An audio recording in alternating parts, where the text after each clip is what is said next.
Welcome back to Get Obsessed with Success. This is Alpha Mama tuning in from a sunny Darwin in Northern Australia. I am loving Darwin. Darwin's the best city ever.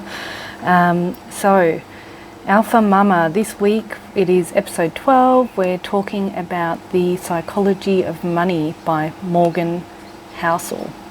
So, Alpha Mama brings you the lowdown on books that change your lives in the self-development space. We do the reading and research so you can sit back, listen and take the steps to live your best life and move towards a grounded life that reflects your authentic self. Growing up, I didn't feel like I had a lot of great guidance. The lack of guidance in my own life led me to make choices that accumulated in me hitting rock bottom by the age of 30. I felt like I had no one to turn to, and that's when I turned to books and researching how to live my best life. Fast forward almost a decade and I have experienced total transformation. At Alpha Mama, we believe it doesn't matter who you are or where you come from. The only thing you need to succeed at your life is the belief that you can and the commitment to carry through with backing yourself. So today we are talking about The Psychology of Money by Morgan Housel. Now, who is Morgan Housel? Morgan Housel was a financial columnist, a writer and editor for Motley Fool and the Wall Street Journal. He is also the author of The Psychology of Money, which is what we're talking about today, which has sold over 1 million copies. And this book was based on an article, and I'm going to share the link in the website or the blog post for the article if you want a summary of the book. And it basically covers, 20 main points on the psychology of money. He's now the partner of the Collaborative Fund, which is an investment firm focused on supporting and investing in shared future. So its focus is on two macro themes, which is growth of creative class and the concept of a collaborative economy, which sounds really fascinating. So I'd love to actually find out more about how that fund works and what sort of stuff they invest in based on that philosophy. So Morgan notes in his book that there is a lot of literature around budgeting and finance. However, a lot of it doesn't talk about or account for the fact that humans are irrational and behave in inconsistent and ways that aren't reliable and are emotively fueled. And often that's one of the main issues with investing and with getting successful is that, people are emotional and they get affected quite strongly, or they make choices based on emotion rather than on rational thought. So 20 different points. I've really found this book fantastic. In terms of thinking about, some underlying mindsets that you need, and recognizing that it's not all as good or as bad as you think it is. So I loved his analysis of Warren Buffett, noting that Buffett started investing at the age of 10 years old. By the time he was 30, he reached his first million. And he mentioned in the book that Buffett returns on average about 22% over time, and he notes that what's really important in his wealth strategy is not so much the returns but actually time. So Buffett has consistently invested over his whole life, and if anyone else follows Buffett, which I'm sure you do if you're listening to this podcast, you'd note that he still drives the same car he's always had. He lives in the same house he's lived in since the 50s. He wears the same clothes. He doesn't buy stuff.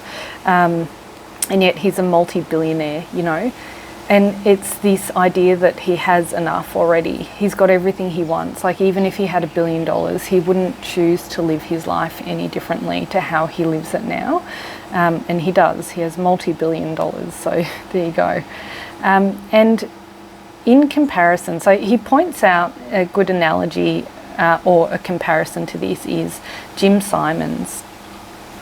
So Jim Simons is not as wealthy as Warren Buffett, but he's been investing for a lot less time. So between 1988 and 2018, he's also a billionaire. However, despite his returns are much higher than Buffett, so he's averaged 66% returns on his investment strategy on an annual basis over time, which is crazy. But again, what he points out is that it's compounding wealth over time that's created success and created wealth, not so much, like quick investments or quick returns or high returns. So what are the secret strategies to being a successful investor according to Housel? This is what we all want to know. So if you spend your income on things, you will have things instead of wealth. I like that a lot. And he used Rihanna as a good example, where she sued her financial advisor, and he said, I didn't think I needed to tell her that if she spent her money on things, she would have things instead of money. And I think it's definitely a good lesson for all of us to learn, because often what we see is we see people who look wealthy and we think they're wealthy, but they may not be wealthy just because someone has a lot of stuff or a flashy car or that sort of stuff. It doesn't actually mean they have any money. It may just mean they've got a lot of debt. And that's something I remember years ago. I didn't have a lot of stuff with my ex-partner, and we lived in a quite affluent suburb, and I can't remember what our conversation was, but I remember saying to them, do you know what, we don't have any debt. We may not have all these other things, but all these people, they have a lot of debt, they have a lot of flashy stuff, but they're paying for it through their teeth, whereas we may not have anything, but we don't have any debt. So we're actually quite wealthy in some regard, because we have freedom and we have time and we have choice, because we're not encumbered by paying debts constantly, which is a true freedom. And this is something Housel discusses, that in order to have the grit and resilience to save wealth, there's an element of not needing to be attached to money, status, appearances, or keeping up with the Joneses. So recognising that status is an illusion. And a good example that he gives in the book is, when you see someone driving a flashy car, generally speaking, people don't go, wow, who is that amazing person driving the expensive car? They think, oh, I wonder what I would look like if I was driving that expensive car. And that's exactly it. When we see people who are wealthy or who have a lot of status, we want what they have. We don't look at them. It's very self-centered and self-interested, and that generally tends to be the case, is that people think about those people in terms of wanting to have that themselves.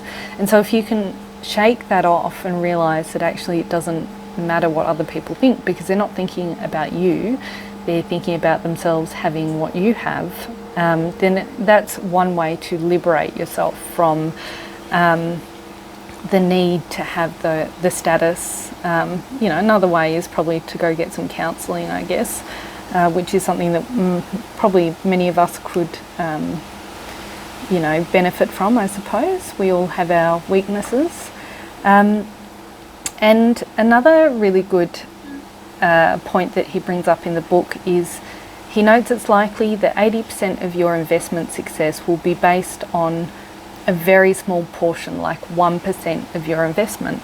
And so recognising that it's important to expect a lot of failure along the way on your pathway to success. So a good example is, Michael Jordan, the basketball player, where he is well known for saying, you know, the reason why he was so successful is because he actually missed a lot of goals, and he lost a lot of games, and it was on the basis of high failure that he was able to achieve such great success.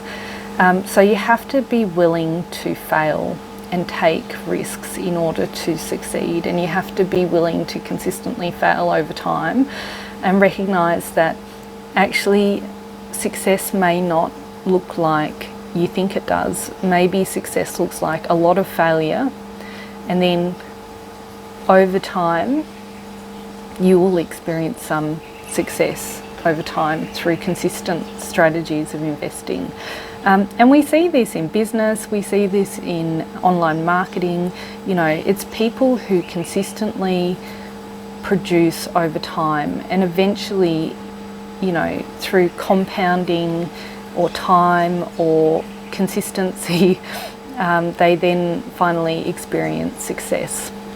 A really good example of this actually in the arts, I noticed on Facebook yesterday, Kitty Flanagan, who's, if you don't know her because you're not from Australia, she's an Australian comedian. You know, she said, oh, finally after 29 years of acting, her show Fisk, which is about this like sort of washed up lawyer, which is pretty funny, she's been nominated for a Logie Award.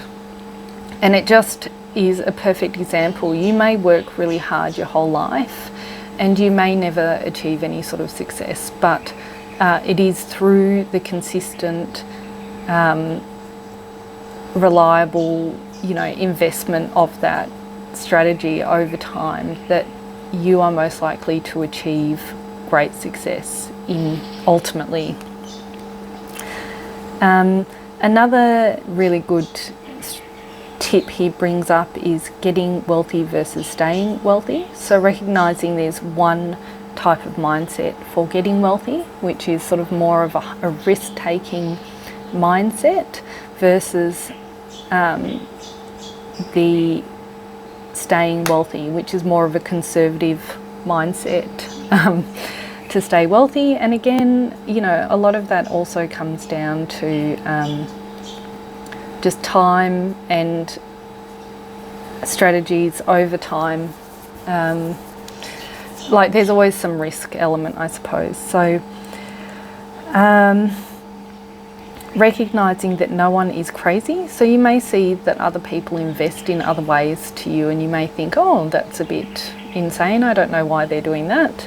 Well, recognizing that, you know, different people invest in different ways or invest in different things based on their personal experiences of life and their personal experiences of the economy.